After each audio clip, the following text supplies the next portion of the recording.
So a while back, my roommate recommended this isekai anime named Jobless Reincarnation to me. It stars some dweeb who gets reincarnated as a boy named Rudy with the mind of an adult in a parallel fantasy world. He gets hit by a truck while trying to save a group of kids going about their merry way. Pretty typical shit. He envies these kids because they're happily living their lives while he, a 36-year-old virgin this time, just got kicked out of his parents' house for skipping their funeral. Sounds pretty lame, right? Apparently I thought so because my first thought after my roommate recommended this show to me was something like this. I'm really glad you liked it, but that's a lame ass fucking name for a show. It's probably some generic ass isekai with a little twist or a stupid little gimmick about a guy being a loser who doesn't have a job. I probably ain't got time to watch that shit. Several months later, I regretted that statement.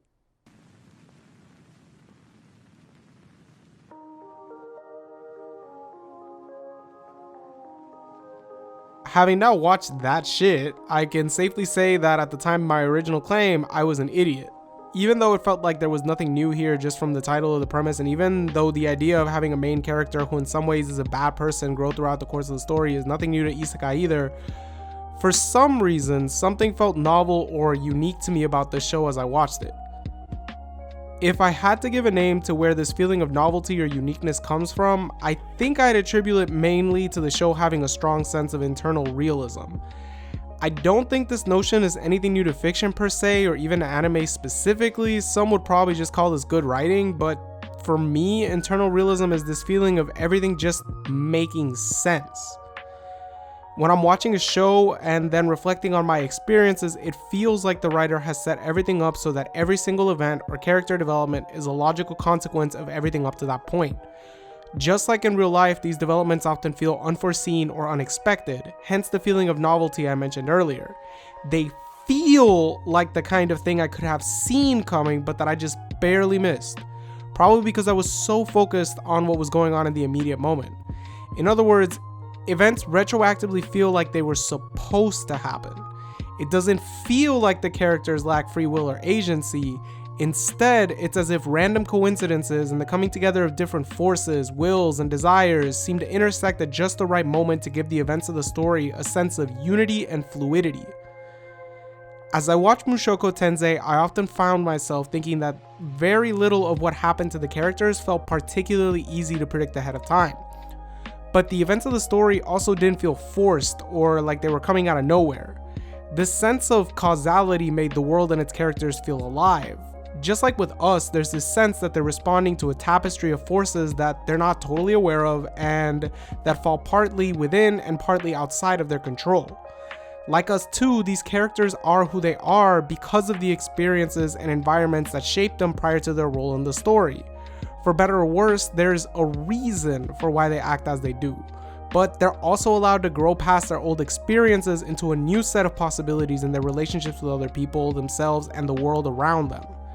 This brings me to the second element of Mushoku Tensei that I think really made it stand out from the pack of mediocre isekai for me. This is a show that really emotionally resonated with me.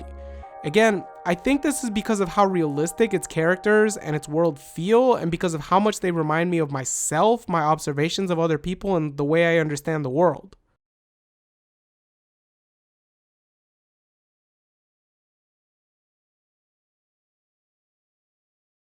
Just like in real life, people in the show are constantly learning lessons about what to do and what not to do in certain types of situations, and they're doing so at different rates.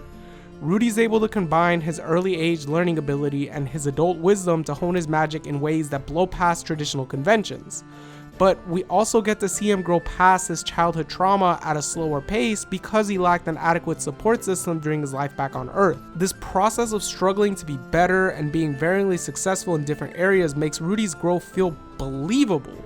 It makes it so that when he matures to the point where he is able to provide physical and moral support to other people, that shit feels earned. And it feels like he still has a lot of growth left to do himself. I guess what I'm trying to say is that Rudy's character growth feels realistic. He grows in different areas at different rates, just like us. That being said, part of what makes tracking his growth worthwhile is just how flawed Rudy feels as a character. His flaws remind me of my flaws and the fact that most or all of us have flaws too. That being said, watching him overcome those flaws with the help of others also feels true to my experiences with friends or family members who have made a positive impact on my life. Overcoming our flaws is a hard process that often requires self-reflection and the help or prompting of others. It can take the assistance of a mentor like Roxy to overcome our trauma, or of a loving father like Paul to learn how to interact properly with someone of a different gender.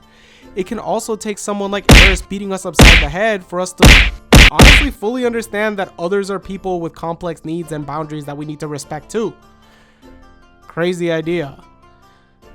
As I watched Rudy, I also felt like I was watching myself learn how to deal with the realities of a world populated by others.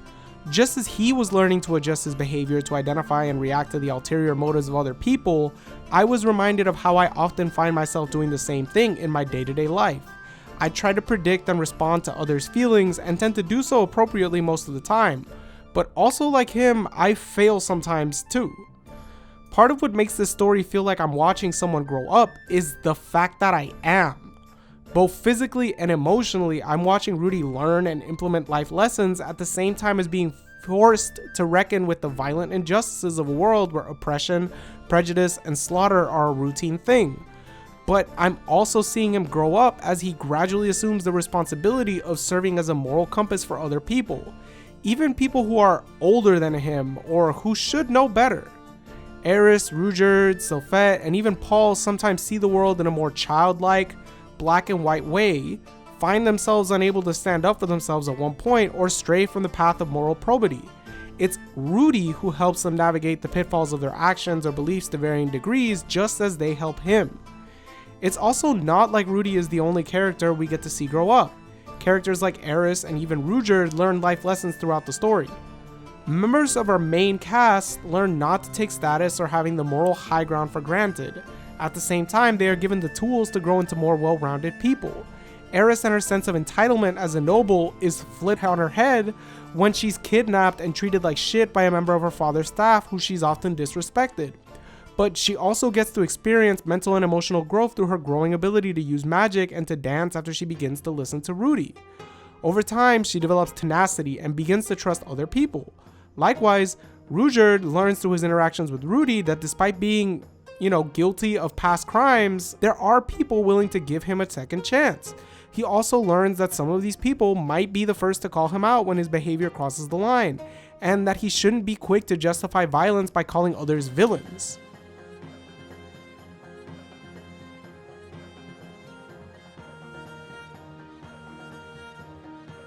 The world of Mushoku Tensei, like ours, is violently unjust and uncaring towards the aims and goals of other people, but like our world, it's also a world from which important lessons about resilience can be obtained. Ultimately, it's a world that each person has to reconcile themselves with, and unfortunately, those moments of reconciliation often follow from injuries or harm. During the monster hunting quest at the Petrified Forest, both novice and seasoned adventurers learn not to rush headfirst or to wait too long to get into a fight unless they want to quickly suffer consequences. For the novice adventurers we meet a couple episodes earlier, an eager but ill-prepared charge into action leads to the death of a party member.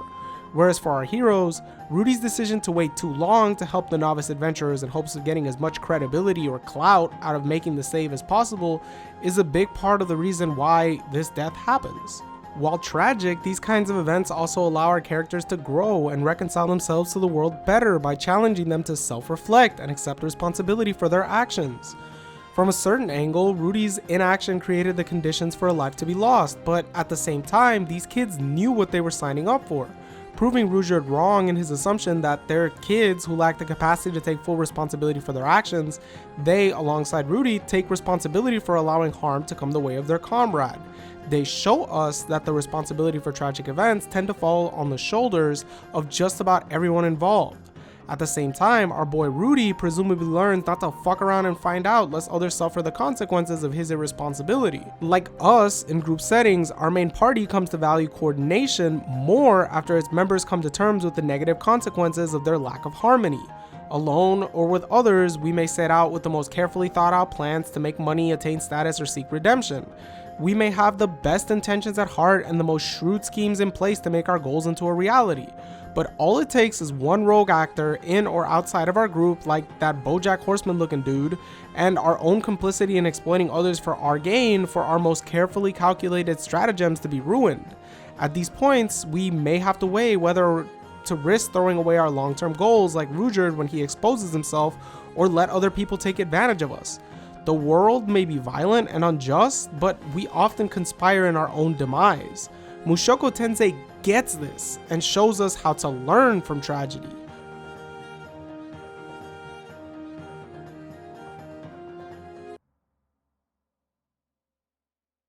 When I think about a story being realistic, I also think about the role of nature and society. Disasters are a humbling phenomenon in that they show us how we can be going about our daily lives when all of a sudden, forces outside of our control intervene to throw our lives for a loop. Part of reality is learning how to take precautions and react to help ourselves deal with such situations. Though precautions and reactions can be imperfect, they're often not unhelpful. When the Mana disaster takes place at the first turning point of the story, most of our main cast is thrown for a loop. Even though this event was foreshadowed by the appearance of a red planet-like object in the sky a few episodes earlier, no one, including us, had any idea that the red planet in the sky would eventually teleport much of our main cast to a faraway region and throw part of the kingdom into disarray. We could not have known that this event was going to affect the lives of so many of our main characters so deeply, let alone how it would do so ahead of time.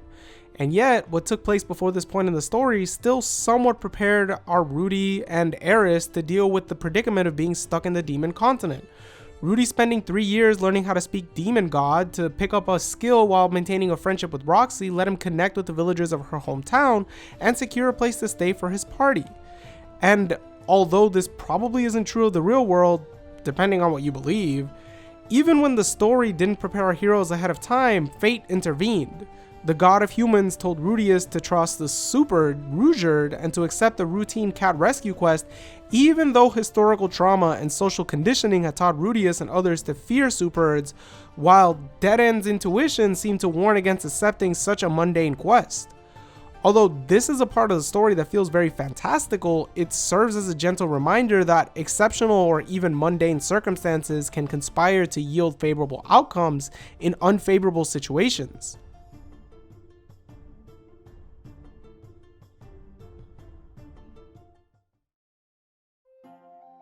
Even though this show takes place in a fantasy setting that uses life on Earth as a stepping stone for our hero's journey, just like in our world, we see the impact of living in different environments and what that can do to people.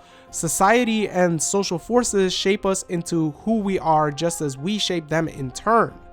There is a through line between Rudy being a pervert with severe emotional trauma, his shocked response after witnessing Ghislaine kill one of Eris's kidnappers, and his inaction leading to the death of one of the novice adventurers in the Petrified Forest. He's been a shut-in his entire life with almost no experience navigating dangerous situations. Ever since he was publicly shamed and strewn naked across the gates of his school for other boys and girls to laugh at him, he spent his entire life locked away from social contact. He retreated from society, and as a result, he's become perverted and prone to treating dangerous situations like games, much to his detriment in the two examples above. Of course, his understanding of male to female relationships would be skewed by both his lack of experiences relating to actual women and his abundant experiences interacting with virtual women in Aero games and dating simulators that probably objectify the shit out of their female characters. Of course he would be shocked at the experience of actual death and at the reality that his actions have consequences on the lives of others, even and especially in this fantasy setting. Rudy's been playing his entire life in single player until now, trapped in his own head, and having now been born into a world where he has to actively reconcile himself to the multiplayer nature of the characters in it, he has no choice but to grow if he is to be consistent with his goal of making the most of his second chance. The irony is that the real world is probably more akin to a multiplayer game than anything, even if it is often experienced by us from the perspective of a single player with his or her own cognitive biases, emotional issues, etc. Except, of course, the stakes are real and you probably don't get a do-over if Truck-kun hits your ass. Social forces are why Rudy's trauma both defines him at a certain stage in his life and is something that he can overcome through his own actions and through the actions and influence of other people. The multiplayer nature of this world and ours is such that our actions and lives are bound up in the actions and lives of others. This is probably why we are in many cases set up for constant failure and disappointment in life. Things are partially outside of our control, but this lack of control is also a helpful way to understand why some of the characters in this story act as they do, even when those actions are unjust or self-detrimental. Paul sleeps with Lilia in no small part because of his long-standing philandering ways that are enabled by the cultural norms of a patriarchal feudal society. But he's also seduced by a woman he took advantage of in his youth because she's horny and she knows how to manipulate their relationship and her social position as a maid to suit her ends. Zena's status as the woman of the house and her social power as Lilia's employer and Paul's wife places her in the unenviable position that is still a position of power. She has to decide whether or not to throw Lilia and her baby out into the dead of winter or to allow Lilia and her husband's illegitimate child to stay in the same house under a sort of emotionally polyamorous but sexually monogamous familial relationship. The Boreas Grey Rat family, on the other hand, is a complex mix of doting and loving parental figures and tyrannically oppressive aristocrats. They own beast people as slaves, which is fucked up, and they aren't afraid to treat those they find beneath them like shit, which is also fucked up, but they're also incredibly kind to our main character and effectively welcome him into the family. They're caring people who love Rudy and try to bring him into the family by marrying him off to their daughter, Eris, who's presumably related to him in some way. It's kind of weird, but they do this in part so that they can use him as a political pawn so that their side of the family can usurp power within the broader family. This is a show that isn't afraid to ask people to face the reality of contradictions. Ruger the Supered is painted as an evil villain way before we meet him, as the member of a treacherous race of bloodthirsty demons who bring forth misfortune to all those who encounter them. And yet when we meet him, we quickly realize that a lot of this is bullshit. Sure, Ruger committed unspeakable acts of horror under the spell of Laplace, and he definitely has a hard time understanding the implications of moral ambivalence, but he's also not this menacing, cartoonishly evil bad guy. A lot of the rumors around the Superds are just that, rumors. They're distortions of the historical record that formed from people's mythic understanding of the bloody war before the story takes place. They're convenient prejudices rooted in an aspect of reality which do not represent its complexities.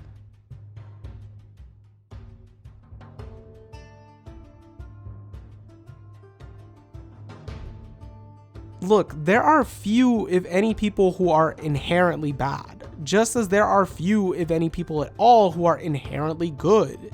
In the end, most or all of us have a complex mix of good and evil, a confusing mess of social conditioning and free will. To pretend like we aren't that way is likely an act of self-deception. And if there's one thing that I love about Mushoku Tensei is that it's honest. It doesn't give a fuck about who you are or how you think, it's just gonna tell it like it is. It's just gonna be real. Internally real.